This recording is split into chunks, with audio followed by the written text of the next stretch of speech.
আসসালামু আলাইকুম friend, good morning and welcome back to my channel.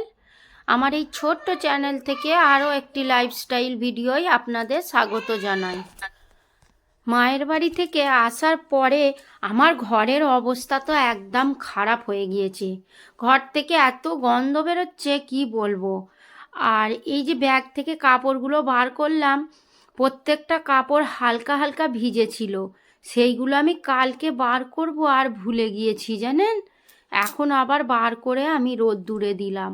আর গামছা চাদর যেগুলো ছিল, গায়ে দেওয়ার চাদর, যত রকমের কাপড় ছিল সেইগুলো থেকে কি গন্ধ বেরোচ্ছে, কারণ আমরা তো অনেকটা দিন ছিলাম না। সেইগুলো আবার ভিজিয়ে নিলাম, তারপরে যত কিছু সব রোদ্দুরে দিয়েছি। বাড়িতে না থাকলে কি অবস্থা হয় জানেন, এবারে তো আবার অনেকটা দিন ছিলাম। কি যে অবস্থা হয়েছে আজকে, পুরো আমি সারা দিনটা নাজেহাল হয়ে গিয়েছিলাম। তারপরে আবার হাজবেন্ড এখানে এনেছে দুটো মাছ। মাছের ডিম খাবো বলেছি বলে দেখুন এই মাছটা এনেছে। দুটো মাছ আমাকে কাটতে হলো, আমার প্রচুর দেরি হয়ে গিয়েছিল। আর এত স্পিডে কাজ করেছি, অল্প ভিডিও তুলেছি, সেইগুলো আপনাদের সঙ্গে শেয়ার করছি, দেখলে বুঝতে পারবেন। আজকে সারাদিন আমি শুধু কাজ করেছি। ঘরের অবস্থা তো একদম বেহাল ছিল। কোথাও থেকে এলে ঘরের অবস্থা খারাপ হয়ে যায়, সেটা আপনারা জানেন। সেইটা আমারও হয়েছে। অত কাপড় ধোয়া, প্রত্যেকটা ঘরের ঝুলঝাড়া, নোংরা পরিষ্কার করা, সঙ্গে রান্না বান্না, প্রত্যেকটা কাজ মিলিয়ে আজকে আমি সারা দিনটাই ব্যস্ত ছিলাম। আর দেখুন এই মাছটার কতটা ডিম বেরিয়েছে। অনেক দিন পর আমি ডিমটা খাওয়ার শখ করেছি, তাই হাজবেন্ড এই মাছটা এনে দিয়েছে। এইটা কি রুই বলে, রুই মাছ, তবে রুই মাছের অন্য একটা কি মাছ বললো, আমার ঠিক মনে পড়ছে না। যারা জানেন কমেন্টে বলবেন যে এইটা কি মাছ।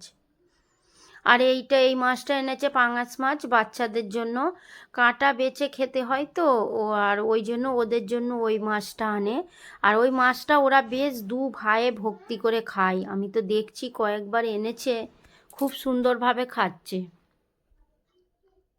আমার সমস্ত রান্নাবান্না কমপ্লিট। এখন বাজে 2:30 আর আমরা এই খেতে বসবো।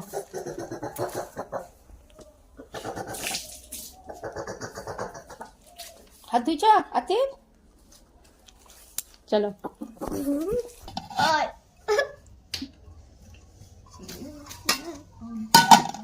রাখো রাখো, পাশে রাখো।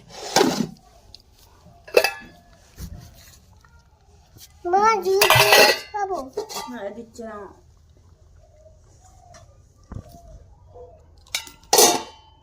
খাবো তো। আতিফ বাবুকে এই মাত্র ঘুম পাড়িয়ে উঠলাম। আকিল ক্যারাটে যাবে বলে রেডি হয়ে গিয়েছে। এবার আমি উঠে পড়বো, আজান দিচ্ছে। আজকে সারা দিন কি অবস্থা, আল্লাহর ভরসায় এসো।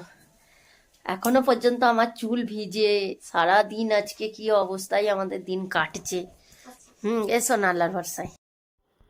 আকিল ক্যারাটে চলে গিয়েছিল, আমি ছাদে কাপড় আনতে গিয়েছিলাম। আর এই যে ছাদে কাপড় আনতে যাওয়াটা খুব সমস্যা কেউ না থাকলে। আতিফবাবু যদি শুয়ে থাকে, ওর পাশে যদি আমি থাকি ভালো, আর যদি আমি ওর পাশে না থাকি ও তো উঠে পড়ে। তাই জন্য আমি বিস্কুটটা পাশে রেখে ছুটে কাপড়টা আনতে গিয়েছি। এইটা আমার লাইফের মধ্যে একটা সমস্যার একটা পার্ট জানেন। ওকে রেখে আমি যেতে পারি না, একটু যদি উঠে যায় আর ঠিক বুঝতেও পেরে যায় যে আমার আম্মা ছাদে গিয়েছে। এই সময়টায় হাজবেন্ড থাকে না, তারপরে আকিল থাকে না, বাইরে থাকে। কাপড় আনতে যাওয়াটা কি সমস্যা। আমি মাঝে মাঝে কি করি জানেন, বিস্কুটের একটা প্যাকেট আর লজেন্স ওর বালিশের পাশে রেখে তারপরে ওপরে যাই। আর আমার তো প্রত্যেকটা কাজ হচ্ছে তাড়াতাড়ি করতে হয় ওদের জন্য। আর এতটা দৌড়ে দৌড়ে উপরে যাই, আবার ছুটে নেমে চলে আসি, কোনো রকমে খালি কাপড়টা তোলা হয়। না হলেই আমার আতিফবাবু উঠে এত কাঁদবে, ও যখনই কাউকে দেখতে পাবে না প্রচুর কাঁদবে। এই পার্সেলটা এলো দেখুন, এইটা আমি অর্ডার করেছিলাম। এইটা বুঝতেই পাচ্ছেন আপনারা কি, এটা নামটা কি বলে আমি তবে জানি না। এটা গরম স্যাঁক দেওয়ার জন্য।